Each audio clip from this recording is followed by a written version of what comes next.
survey, they are looking at around a mil plus guaranteed salary.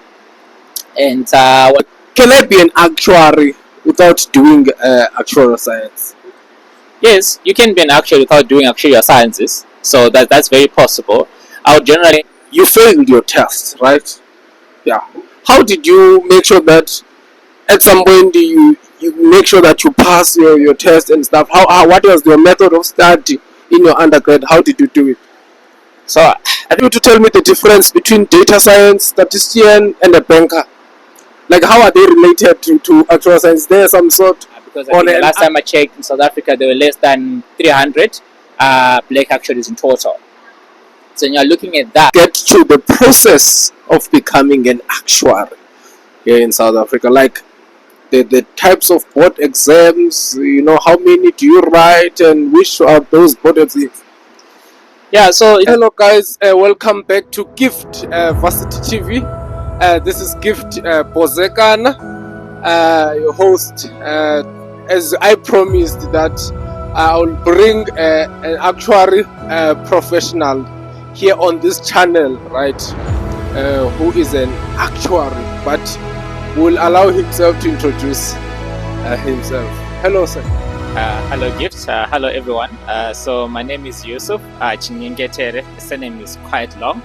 I think that's just about me. I'm an actuary, fully qualified actuary, fellow of the Actuarial Society of South Africa, and I'm also a chartered enterprise risk actuary. So I went to the University of Pretoria where I did my undergrad, and I did my honors there in mathematical statistics. So that's just a bit of an introduction about myself. And not to forget, I'm also from Zimbabwe. Okay. Wow. Let's hijack it here from university and stuff. So you didn't do actuary in your undergrad, actuarial science? No, I did do actuarial sciences in my undergrad. So I did that for 3 years, and then I did my honors in mathematical statistics. Yeah. So there is honors for actuarial sciences.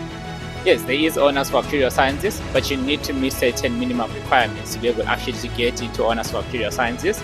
So at the University of Pretoria, for example, when I did my actuarial undergrad, the requirement was that you needed 5 exemptions to get into actuarial honors, plus at least a 60% average overall over your third year modules. So I didn't have enough exemptions to get into actuarial sciences honors. So I opted then to do mathematical statistics, like how a lot of like actuarial grads, especially at tax, do. If they can't get into actuarial sciences honors, they often get into the mathematical statistics honors.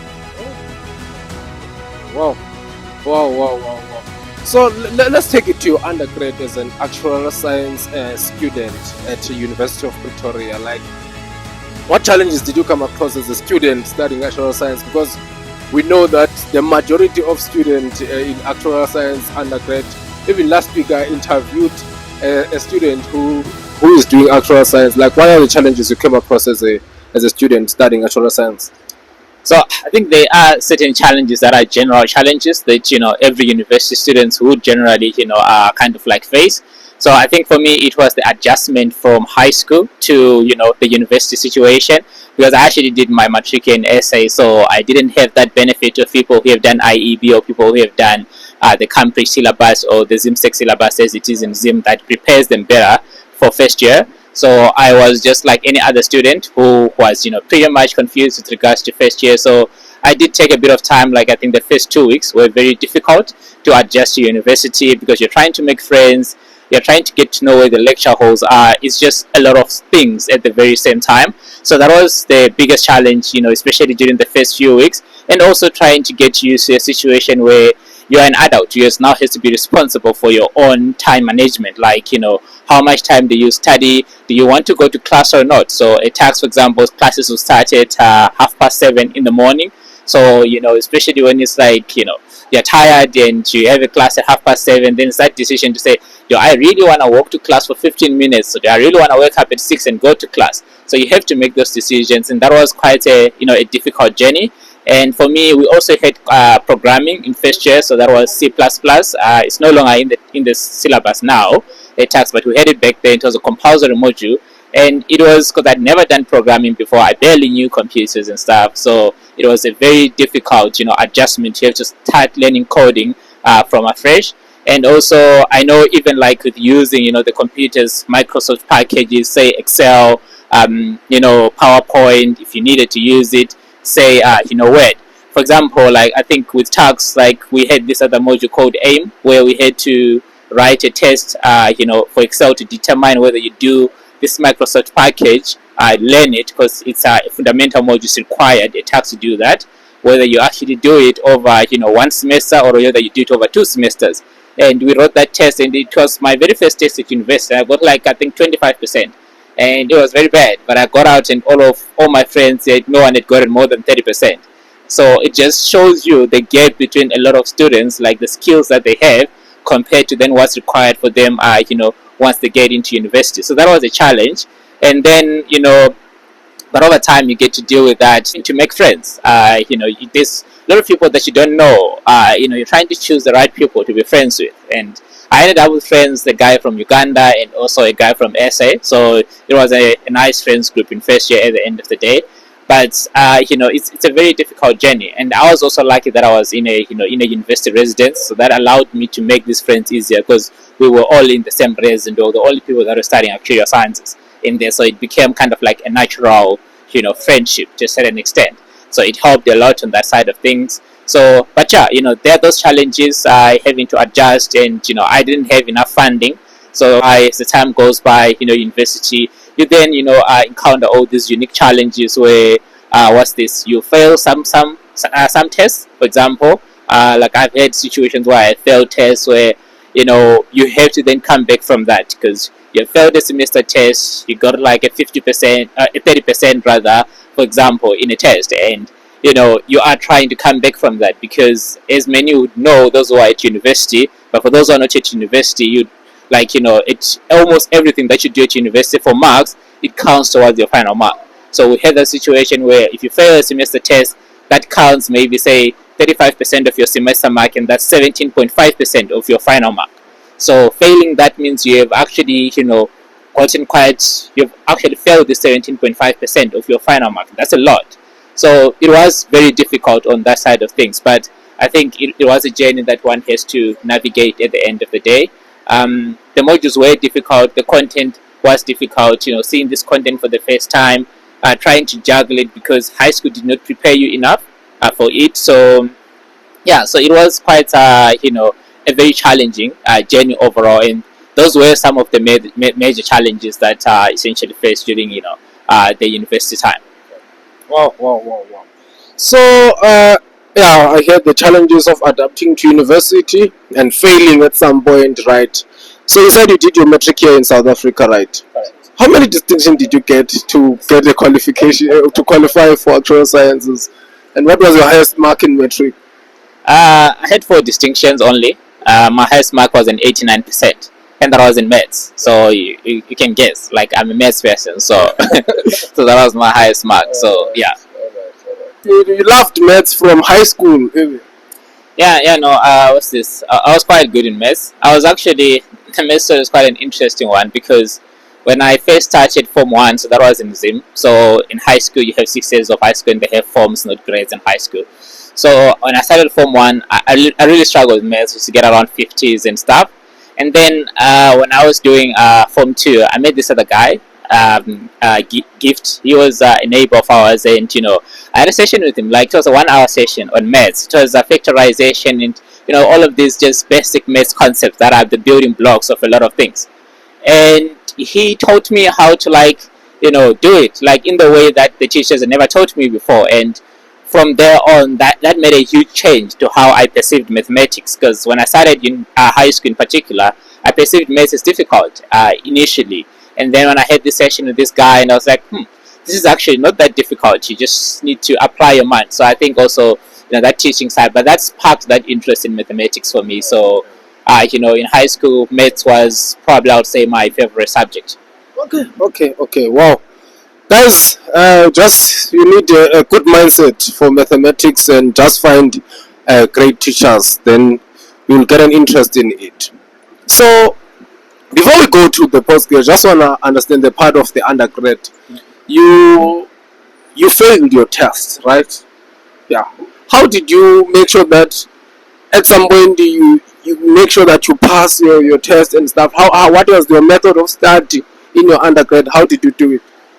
So I think it's about going back to the drawing board. So when I failed, so that was actually in second year. I think when I had that major fail, because in first year for a lot of modules I did pass quite well. I did overall quite well. So that was in second year. I think it was the state one where I got 48%, and I think it's that it was kind of like a wake up call, because I think I had relaxed a little bit because first year had gone so well, and I was relaxed a bit for the second year to say first year went well, second year should be a bit smooth sailing. So I think I took my foot off the pedal a little bit, and so that was a wake up call for me. And I think it was kind of like I just need to focus, because I knew that I had no option to fail.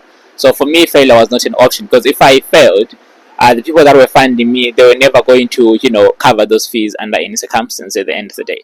So I made sure that I had to pass. So that means that I had to go to the drawing board, and decide how much time do I need to spend on studying. So that meant that I had to put more time into studying than I was doing before, because I fell into this thing where I would watch a lot more football, watch a lot more series, because I have internet in my room and everything. So I didn't put enough time to studying, and it's very series are very enjoyable when you have to study. That's what I found. Like, movies are very enjoyable when you have to study. Like, everything is so good when you just have to study. So you do everything in your power to procrastinate studying. So I realized that I had no choice but to pass. Like, I had no choice of failing. So I made sure at the end of the day that I went back to the drawing board, looked at my study plan, started studying more, and pushing quite a lot more with the studying, revising, consulting with the lecturers and tutors, chatting with the friends on the concept that I didn't quite clearly understand. And yeah, I wrote the second semester test, and I think I got more than 80%. So that, averaging the two, that brought me around somewhere in the 60s there. So overall, it meant that I now was working towards a healthier semester mark. So for me, whenever I failed, I always realized I needed to go back to the drawing board, even though make sure that it doesn't take me down. Like, there's this thing where if you fail, you can easily spiral out of control, where you fail and you look down on yourself and you don't study for anything else. So it's that thing to realize, I failed, but I'm in this degree, which means I can do it. So that means that you then go back to the drawing board, you keep pushing, and you seek advice from as many people as you can. You consult your lecturers, you consult your tutors, you chat with your friends, you get as much help as you can, and you then do your best to make sure that you pass that. So that's what I essentially did at the end of the day. Oh. That's great. Is there any time whereby you wanted to give up and say, hey, actual science, maybe it's not my thing? Yeah, only in third year. So we had this module called real analysis. It's no longer part of the syllabus anymore. I feel like we had the tougher actuarial sciences syllabus, because after we left, they changed the syllabus, they removed programming, they removed real analysis. So there's this module called real analysis, and it was really bad. I failed my first semester test, failed my second semester test, but I passed a couple of class tests and a couple of assignments and whatnot, and that allowed me to go into the exam with a 48% semester mark. And I think I got in the exam a 57%, which allowed me to pass the module at the end of the day. But like, when I was doing that module, even though it's nothing to do with actuarial sciences really, like none of the concepts that you learn in that module had anything to do with actuarial sciences, like how I felt about it. I felt like giving up, because I felt like this was not meant for me. Because what do you mean? I'm in third year, I've never failed a year, I've never failed a module, and all of a sudden I am this close to failing a module, because I had a 48% semester mark and it was really bad. But it was not just me who was in this situation. A lot of people were in the same situation, because it was an extremely difficult module. So it did kind of like push me. I felt like, yeah, you know what, maybe this isn't for me. Then so that was in university. That's how I felt about it, and yeah. Oh, okay, but you said I'm continuing with this, right? Real analysis challenged you and stuff. So you completed your undergraduate UP for actuarial science. What was the plan after that? The plan was to either get a job or to do honors in med state. So I did apply for actuarial sciences honors, but I knew I was not going to get in. So it was just kind of like, hey, you know what, let me just apply and say I applied. But I knew I was not going to get in. So I applied then for actuarial, for mathematical statistics as well as financial engineering.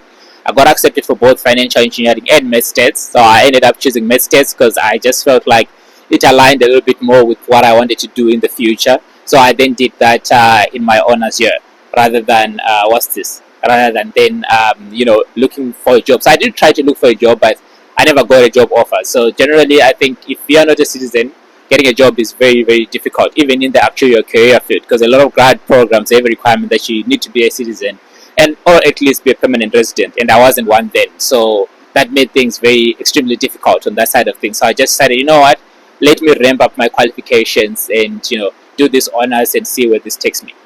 Honors in mathematical statistics. So you loved statistics. We had a love-hate relationship with stats, because I don't think he loved me as much as I loved it. So so I would either do well, and sometimes I would do bad, but I think I passed most of my stats modules pretty quite well. So yeah, but I think I was okay with it. I did it in honors. I enjoyed certain modules. I hated certain modules, because yeah, with states it's the one module where we generally had like really this very long prose, and it was like very it wasn't very enjoyable. Like you have to write a page of a proof of a test proof from your head. It's like an entire page. I have to memorize that. So I didn't like that component of stats. But overall, I think at the end of the day, I think I managed. It was okay. I didn't love it as much as I loved actuarial stuff. I'll probably say, but there is always that interlink between stats and actuarial side of things. So yeah, so I was okay with it, I would say. Okay. Great.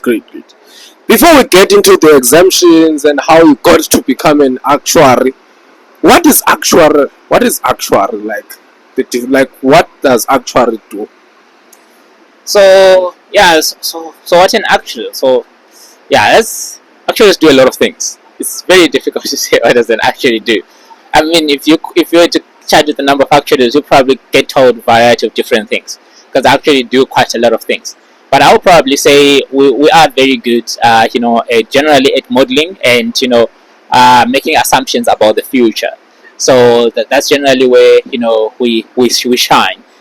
So you generally use actuarial sciences to kind of like manage risk. So be it in the context of insurance, in the context of banking, be it even in some very non-traditional fields. There are not actuaries that are in those fields. So you can use you can do that then to manage it. So we are, I'll probably say to a certain extent, risk managers. So that's just my opinion. We are very good at that side of things, at using mathematics and statistics to make business decisions. So that's how I see overall, actuaries as what they do in the broader sense of things.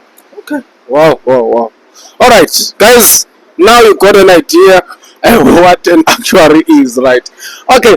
So let's get to the process of becoming an actuary here in South Africa. Like the types of board exams, how many do you write and which are those board exams? Yeah, so it's quite a journey to become an actuary. I probably say it's probably one of the most strenuous qualifications to get at the moment. So the journey in South Africa is so there is a traditional route if you go through university. So if you go through university, you can get exemptions for some of the board exams. So an exemption means that you have met a certain minimum requirement in your exam mark. That means that you won't have to write that certain board exam. So when you join the Actuarial Society, they then mark that exam as exempted. You don't have to write it. So and currently there is you can get exemptions for about 12 of the actuarial board exams, the actual written exams. It's actually, you can actually get 11. Yeah, so the most is 11. Yeah, so it's 11 board exams that you can get exemptions for. So it used to be 12 before in the past, but it's now 11. Then there is for some of them, however, you can't get exemption. But the way the journey is like overall, there is about the written board exams, including what we call the modeling exam and stuff. You are looking at about 13 board exams in total. So it's split into core technicals, then there is the intermediate technical, and then there is the fellowship. So when you have on the core technicals, there is about 7 actuarial board exams which cover economics, accounting, and then generally your statistics, as well as your actuarial mathematics side of things and financial mathematics. So that's what covers, and that's kind of like the core skills that an actuary needs that go then into that whole the modeling process. When you learn that, when you have those skills, then you're able to do modeling and all those kinds of stuff. Then after that, you then have what we call the intermediate ones, where you are then the associate level, rather, I'll probably say. You are looking at what's this? You're looking at 3 board exams at that time. So you have actuarial risk management, which is the biggest board exam there is currently. You write 2 exams of each 3-hour exam, and that's quite a very strenuous one with a lot of notes, a lot of concept. But a lot of this now is more of written component. You are no longer, you are barely ever dealing with calculations. There is some calculations, but you're barely ever dealing with calculations because your core technicals covered your calculation side of things. To say, do you know how to do expected values and whatnot? That will be covered in the core modules. Then when you are now at the associate level, you are now more about higher order thinking skills. This is the skills that you then need to make some of the business decisions. So you then have the actuarial risk management, you have communications, and then you have modeling exam, of which the communications one, it's a very interesting exam because it's one exam, 3-hour exam, but it's all about communicating. Actuaries have to be able to communicate because what we do is very complex. So that communications exam makes sure that you are able to communicate, that stuff that you have done to different kind of audiences. Whether you need to communicate it to another actuary, or you're trying to communicate it to a policy holder, or to an advisor or something. So you need to then kind of like gauge what kind of knowledge your audience is it, to then decide the relevant type of communication. So it's generally letters this exam is generally letters, PowerPoint presentations that you essentially do in that exam situation. So it's more like going back to primary, where you have to write a letter to your friend, because that's how some of the questions are like. Write a letter to your friend explaining this concept. Write a letter to a policyholder explaining this concept. Write a letter to your chief actuary explaining this. Write an email to this person. So that's the board exam, and it's one of the board exams that's marked by 9 actuaries. So one of the markers generally tends to be a communications marker, which is kind of like an English teacher or an English lecturer or something of that sort. Then you then have the modeling exam, which is a full day exam. So that one is also a bit of like communications. You build a model, but then you communicate those results from that model, in that same exam. So it's a bit more like, it takes a bit more from the communications, but now you're applying it to a new situation, a new scenario where the results are your own results that you have calculated, and you need to present them. Then you then have after that, those exams then give you the exams that are sufficient for one to become what you call an associate. Then after that, you then have what you call the fellowship level exams. So at the fellowship level exams, you have to do 2 what we call fellowship principles. You have to do fellowship principles, then you have to do 1 fellowship applications. So on the fellowship principles, currently there is 7 possible board exams that you can write. It's fellowship principles. It's 7 or 6. I think it might be 6 currently. Let's see. I think it's 7. Yeah, including banking is 7. So there is 7, which is gonna come down again to 6 because they are combining one of the exams. And then you have to choose 2 of those. So that's that side of things. Then you have the fellowship applications, where you just have to choose 1. So that's generally, people often choose the area that they're specializing. So if you work in life insurance, you will choose fellowship applications in life insurance. There is currently 6 that you can choose. So which range from life insurance to retirement to general insurance. You have healthcare. Then you have banking in there as well. So then you also have investments. So those are kind of like where you are now looking more at specialist areas. So the fellowship principles and applications are more, higher order thinking skills. They make you, they allow you at the end of the day to become a fellow. But this is just the exam side of things. You also need to do, while you're doing that, writing your board exams, you also need to do what we call normative skills, because they feel like exams are not. There's a feeling that at least is what I agree with, that exams alone are not sufficient for you to be to be a fully qualified actuary. You need to show that you have gained the necessary skills as well during your working time and everything. You have what is called as well the normative skills.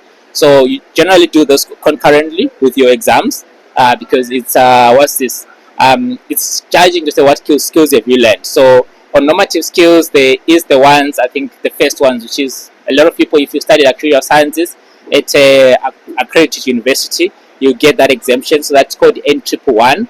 Forgot actually the correct name for that one because I never had to actually do it. But it's kind of like the very first normative skills. There is 3 modules there that introduces you to professionalism, introduces you to modeling and all those kind of stuff. Then you then have after that the associate ones, so the normative, the associate level normative skills, where that one is made up of 7 modules. Of those 7 modules, you have one that's called work-based learning. Then they also do things like presentation skills, legal and business awareness. And then you also have some interpersonal skills training, some presentation skills training, some critical thinking training. Then you also have a professionalism course for associates. Then you also have what we call the generic practice module, because even though you might specialize in a certain area, the generic practice module, what it's aiming to do is that you need to have a general understanding of the South African business environment. So that is from the various regulations that are there, who regulates what, and which areas are there, where, what's this, how the regulations are currently set up and everything. Then and that's kind of like an exam that you have to write. It's an open book. It's 20 minutes, 20 questions, with a pass mark I think of like 75% or something like that. But yeah, it's an okay thing because you do it open book and stuff. Then you also have the modeling exam that I talked about. It also forms part of this modeling, part of this normative skills. So you have to do the course, then you have to do the modeling exam after that. Then so that's the ones at associate level. So once you have completed those normative skills, it's associate level, and you've passed all your exams up to actuarial risk management and communications, it means that you are able to become an associate of the Actuarial Society of South Africa at that level. And you, of course, you also need 2 years working experience for you to become an associate. Then after that, then the fellowship. So if you've passed your exam, then you do your fellowship work-based learning skills, as well as your fellowship professionalism course, which is a 2-day course. Then after that, then with 3 years work experience as well, then you can become then a fellow of the Actuarial Society of South Africa. Then there is also the one that is called CIRA. Like I said, I'm a chartered enterprise risk actuary as well. So with that one, for your F100s, which is your your fellowship principles, for your F100s, you have to choose F106 as your other F100. Or if you already have 2 F100s from university, you can decide to write a third one. Then there's not a requirement. You can decide to write a third one, which is F106, the enterprise risk management one. And then that then allows you, with the course as well in enterprise risk management, which is a 1-day course, that then allows you to become a chartered enterprise risk actuary. To also have the CIRA designation. So that's kind of like the How long does this journey take?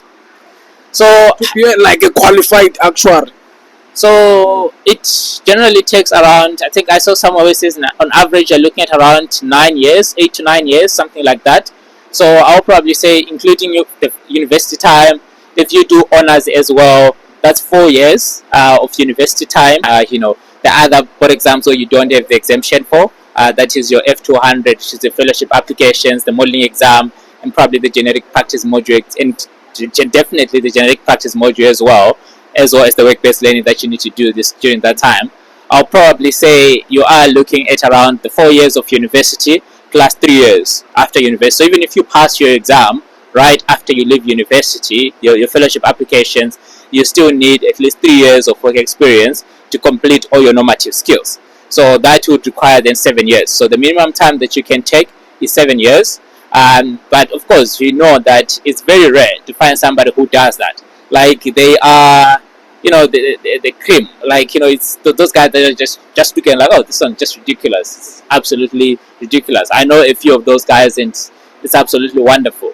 But for a lot of people, you are maybe looking at around a little bit more than that, maybe around 9 to 10 years overall to actually qualify as an actuary. I know people that I have taken like around 15 years, longer than that. I think the oldest person that I have seen personally that was in the course, I think they were in their 40s, and they're actually an executive at a company where they work. So it can take quite a really long time for people to qualify, but also some people who write and then they stop and then they come back to it, because the board exams are expensive as well to write. And if you are in an environment where employer doesn't pay, you might want to wait for your salary to grow before you can pay for them and all those kind of stuff. But a lot of employers that do pay though for board exams, So for a lot of people, they do write, but you're looking at that average 8, 9, 10 years there. And for a lot of this excludes people that decide to drop out. Of course, there are certain people that be like, you know what, I don't care about this anymore. I just want to pivot into another field because the exams, they can take a toll on you. So yeah, so I'll say around that. I'll probably say for a lot of people around 10 years to qualify should be needed. So that's your 4 years of university plus an extra 6 years of writing board exams, because it's very rare for people to pass a board exam first time. A lot of people often write multiple times because the pass rates are not that great. Yeah, so it's not an easy thing. So, just briefly, can I be an actuary without doing actuarial science? Yes, you can be an actuary without doing actuarial sciences, so that's very possible. I would generally say it might be necessary to have a math degree, a math focused degree. So people might do econometrics, economics, math tests, mathematics, applied maths, and all those kind of stuff. But I think it has to have covered some maths component at undergrad, because that allows you the best chance of passing the board exams. Because even though there isn't a specific maths specific board exam in the board exams, you need those math skills to answer the questions, especially at core technical level. So because of that, for a lot of people, they would often need to have a maths background to then do that. So I would say, what's this? You can write these board exams, even though you didn't do actuarial sciences. So I know there are people that have actually done it in the past, that have written these board exams, passed the board exams, and then ended up becoming qualified actuaries. I think there is one lady from Zim who was once the past president of the UK body, which is IFOA. I think she didn't have a university degree even. I think she actually just had to write board exams, and she qualified as an actuary. And I think she was one of the first women to become the president of the Actuarial association, the UK body. So yeah, so you can become an actuary, and I think she is quite. I think people can check her out. I think her name is Marjorie Ngwenya. So people can check her out. She's absolutely phenomenal. She's brilliant, and yeah, she's somebody that who didn't do maybe the actuarial route can look up to say, here's a person who has just written board exams, not ever doing actuarial sciences, and here they are. And there are people, of course, even who do actuarial science and leave with 0 exemptions. So you are kind of like in a similar position with them at the end of the day. Okay, great. So now let's talk to the perks of being an actuary. Like, is the money good that side? Then average. I know sometimes it can be confidential to disclose. Like the average that they can expect to earn after maybe a higher university and when they are a qualified actuary. Yeah. So what's this? So generally, a lot of the averages, it's difficult to talk about averages in the actuarial sense, because your salary depends on a lot of things, and a lot of these things is how many board exams you got in university, where you are working, do they care about exemptions where you are working, and those kind of stuff. But so because some people decide to go into banking, and that the role that it might not be anything related to actuarial, so your salary is not dependent on how many exemptions you have and all those kind of stuff. So then you might get paid a little bit more compared to somebody with less exemptions and goes into insurance, where exemptions tend to quite matter a lot. So I did look at, so there is a salary survey that's often done, which is called a SA3 salary survey. It's not publicly available, unfortunately, so it's generally available to the participants and stuff. And I think the starting salary, you're looking at somewhere around 350 for the lower 25th percentile, going all the way to close to 550k, 600k. So, but this is, yes, but this is excluding bonuses, of course. But this is generally where a lot of people would sit, based on the number of exemptions that a lot of people have. Because I think a lot of people, just a thumbsuck number, are probably living with around 4 exemptions from university. And then the ones that go into honors are usually living somewhere between 5 to 7 exemptions. When then you have the cream of the crop that have around 8 to 11 exemptions. So for a lot of people, they lie in this bottom pile of things. So a lot of the salaries, because they say that I think it does the 25th and the 75th percentile, so it doesn't show you the higher ups and the absolute lower bottoms. So yeah, so the salary ranges are probably somewhere between 350 to like 550k as a starting salary for a lot of people annually, excluding bonuses, of course. And but for those, of course, who have exemptions, like a lot of exemptions, like they can probably earn much more. I think I've heard people talking of figures of around 700k as a grad, and that's quite a lot. To be cited that with absolutely no work experience. But these are people that have a lot of exemptions. It's those students that are absolutely brilliant. So yeah, so the salaries range quite a lot, and it's very difficult to put averages. Of course, once you then live there, if you pass your exams, because your salary, if you are working in a insurance environment or an insurer or a consulting company that cares about actuarial board exams, then at the end of the day, your salary is going to depend on that. So your salary is potentially going to increase. The more board exams you pass, the more your salary increases, and also the more the company feels more obliged to promote you if you pass more board exams. So you then find that for people who pass a lot of board exams, they can easily double or triple their salary once they clear a lot of board exams, because there is quite decent increases for passing the board exams.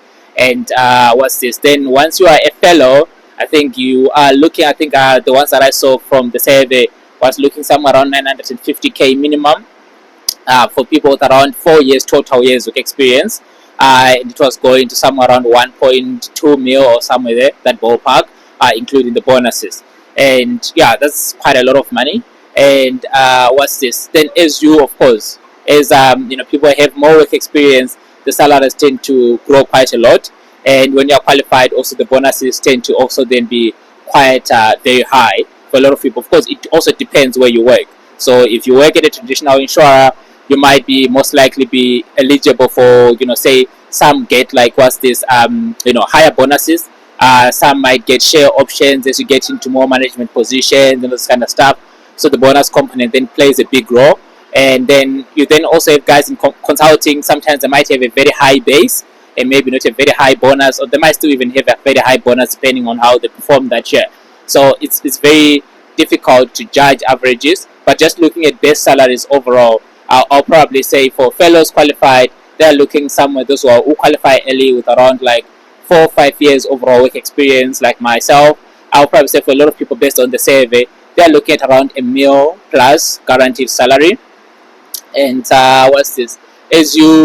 For associates, they are looking maybe around, I think it's close to like around 750, 800k there, that ballpark. And then when you're then looking at students, that's the minimum that I talked about, which are looking between 350 to 550. But these are just the numbers based on self-reported figures, based on the survey. What's this? There is quite a range when it comes to that. And I think for a person, when you get a salary, you just need to negotiate.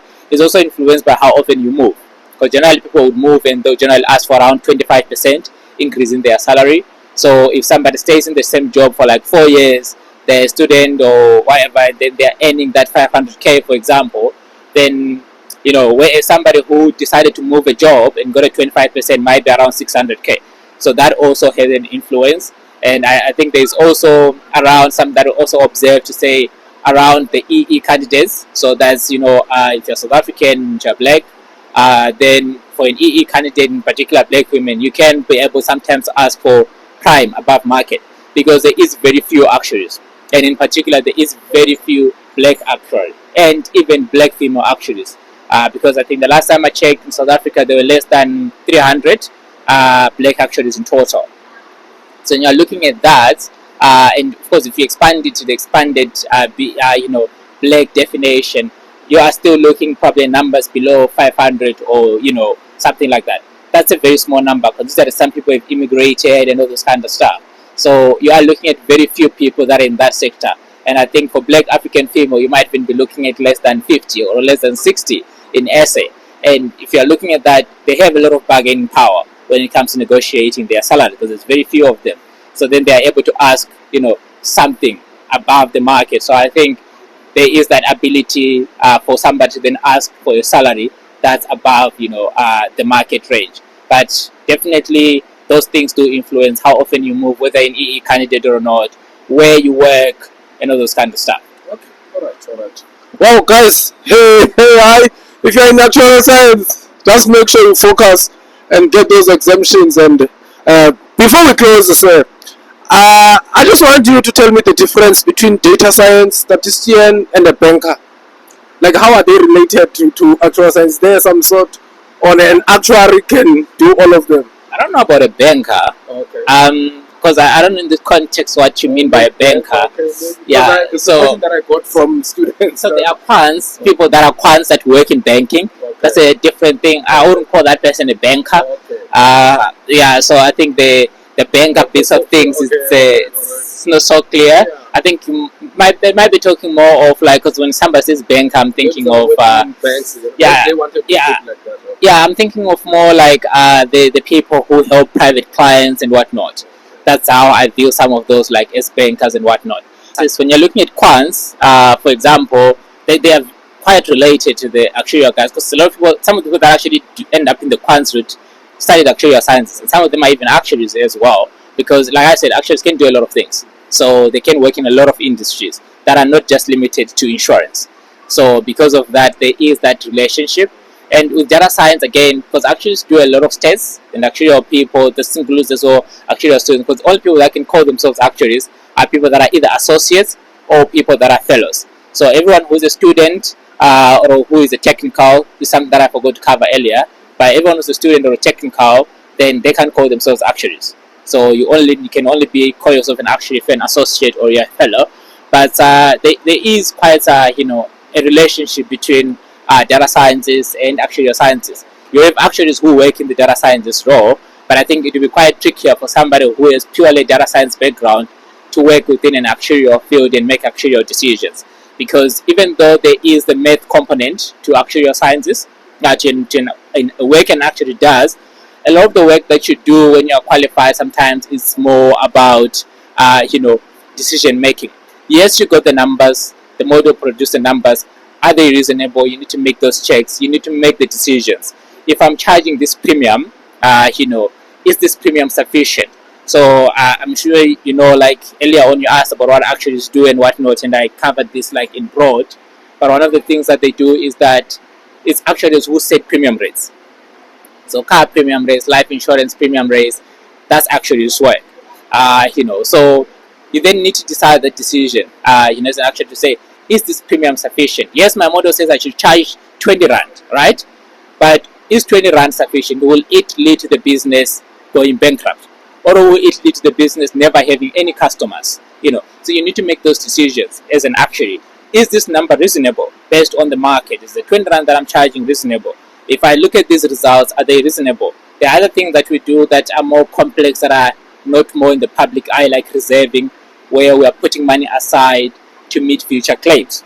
It's where the actuary skills then come into play to say you need to make that decision to say, is this amount of money that I'm putting aside sufficient?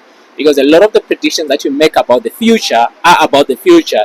The future is going to happen. We actually don't know for certain that this is going to happen, right? So you need to be able to make those decisions to say, you know what, I have decided that we need to set aside 200 million to meet the future claims, right? Is this 200 million going to be sufficient? Because if that 200 million is not sufficient, what will happen? You have policyholders that will not have money when they need to claim. Like, that's when an insurer sometimes might end up going bankrupt, insolvent and stuff. So you make those decisions that directly affect people's lives. So it's that ability to make the decisions that I think differentiates the actuaries from somebody who has just done data science. Those, that training that you have, because you have this additional training that you have done, because especially the fellowship level exams, they are more teaching you critical thinking, analyzing results, be able to look at something and be like, nah, this is wrong. Like, you can go to the results ahead of actuarial function, they'll tell you immediately that the number doesn't make sense, it's wrong, go look again, because they have built that understanding of actuarial concepts and how numbers should move given their circumstances. So that ability to make judgment is, I think, a crucial thing, especially be it in insurance, be it you're doing ERM like enterprise risk management, be it you're doing something like in healthcare, in banking, and all those variety of sectors. You need to be able to make those decisions as an actuary. So is the decision making, so the modeling, yes, you know it, but the skill that sets you apart, I believe, is then that decision making that you have. And but yeah, the concepts are very similar. Like, we use case, who do stays, data science people do stays, and all those kind of stuff. So a lot of the work can actually quite overlap when it comes to that. And then you then I think the other one that you listed was the other one that you listed. Yeah, so statistician and the data science person, for me, they are very similar, because for data science you use statistics. So for me that almost feels like one and the same thing, because I can't see a situation where you use data science analytics without using any statistics. Those two things kind of like directly interlink at the end of the day. But I do think as well, like, statisticians, they also have this ability to make decisions on quite a variety of things. Because you do have like statistics when they list their numbers, the statisticians who have looked at those numbers decided, are these numbers reasonable or are they not? So they are also trained in that specific skill for that specific field of things. Okay. Wow. Thank you so much. Can you just talk to your students, actuarial science students? Anything you wanna tell them? What can you say to them? I'll say it's a journey. It's your journey. I think that's the most important thing. It's about you. It's very easy as an actuarial student to be filled with imposter syndrome, to feel like you don't belong, because it's a very difficult career field, and some of you, actually most of you, will fail at some point, be it a test at university and most likely a board exam, because you have seen the board exam passes around 33% or something like that. So that's really horrible, and there are some where passes around 20%. So you will fail, most of you will fail a board exam.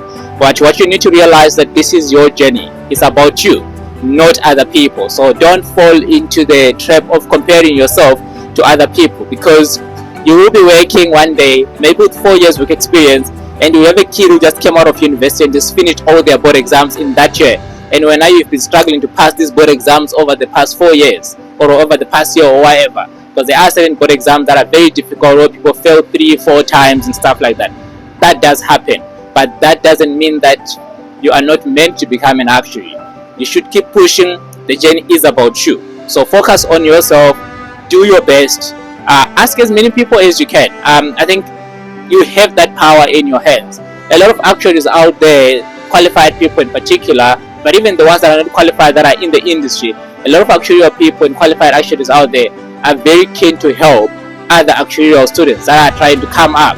So hit them up on LinkedIn, ask those questions. If you need advice on career, if you need advice on something, ask those people. Ask, what does it mean to be in this field? What does it mean to be in that field? So bother as many people as you can, as you are preparing in this journey. And you have to keep pushing. You have to be resilient. So this journey needs you to be resilient. You always have to look at the end to say it's gonna happen. Never think to say, oh no, it's not gonna happen. Those talk might creep in, but try to push them away. Just think to yourself to say, you know what, it's gonna happen. No matter how long it's gonna take, this is gonna happen. I'm going to qualify as an actuary because this is what I want to become. This is who I am going to be. So work hard, push, and at the end of the day, everything will work out in the end when you put in the effort. And when I say put in the effort, I mean you really need to put in the effort. But also remember to have fun, enjoy yourself. For those who are in university, you need to enjoy your university time, because that's probably one of the most enjoyable times. Before you adult and you have to worry about year-end valuations, you have to worry about your manager bothering you like about something that you absolutely have no clue how to calculate. So now is the time to enjoy, work hard, get as many exemptions as you can, and go out there in the workplace and try to get as much money as you can as well, because those exemptions affect how much you earn. So get as many as you can. And for those who are writing through ASA already, that are already writing board exams, I say, hey, keep pushing. Look for advice. Bother your colleagues at work. That's what I did. I bothered whoever I could bother, be it my manager, be it somebody who I didn't know, who's just within the company. Like, hey, can you contact me to somebody who knows about IFRS 17? Can you, what's this? Can you connect me with somebody who knows about capital requirements and capital modeling? Then I got into hold of these people. I asked them questions. Some of these people were younger than me. I know like 2 of the people that helped me answer a lot of my F200 questions. They finished at university. One finished a year after me, and I think the other one finished 2 years after me. So you can imagine, like, these are people that are like my juniors at the end of the day. So when looking at it around age and everything, so you shouldn't be shy to ask people because they are younger than you. Ask, learn from everyone, learn as much as you can, and all the best in your journey. And hopefully one day, you all qualify as actuaries. I would definitely say this specifically to black actuarial professionals, to say we need more of you. We need more of you in the field. There is very few at the moment. We need more of you, in the field, to transform the field currently from the way it is. So, yeah, that's mostly about it, guys, and all the best. Thank you so much. Thank you so much for those insightful words. And guys, it's really, really possible to become an actuary. He's here, a qualified actuary. Thank you so much for your time on Gift Varsity TV. I wish you all the best with your career and stuff. And guys, if you're in high school, make a good decision and choose actuarial science to apply. Because of time, we can't ask him to say anything to high school. But is there one thing that you can say to high school learner that is watching us? To the high school learners, I'll probably say to them, those that are in matric now, work hard this year. It's just a few months. It's a lot of hard work that you have to put in, but work hard, get that distinction in mathematics, because I know it's required at a lot of universities. And also remember, apply as soon as possible. Don't wait until 2 days before the closing date to apply, because the spaces might be filled. I know some universities, they give places based on a first come first served basis. So you need to apply as soon as possible. So apply with those grade 11 marks, and all the best with your application. All the best with your all the best with your exams and everything. This year is gonna be quite a challenging year for those of you who are in matric, but you have to keep you have to remain focused. Keep doing the work. Ask your teachers for help. Ask your friends for help. Get as much help as you can. Get as high a mark as you can in your final exams, to give yourself the best chance at at passing, at actually getting into university and into your preferred universities. And even though I didn't go to VIS, I'll probably say choose VIS as a first option. When it comes to actuarial sciences, I think some of the stuff you can check it on my TikTok, why I say choose VIS as a first option.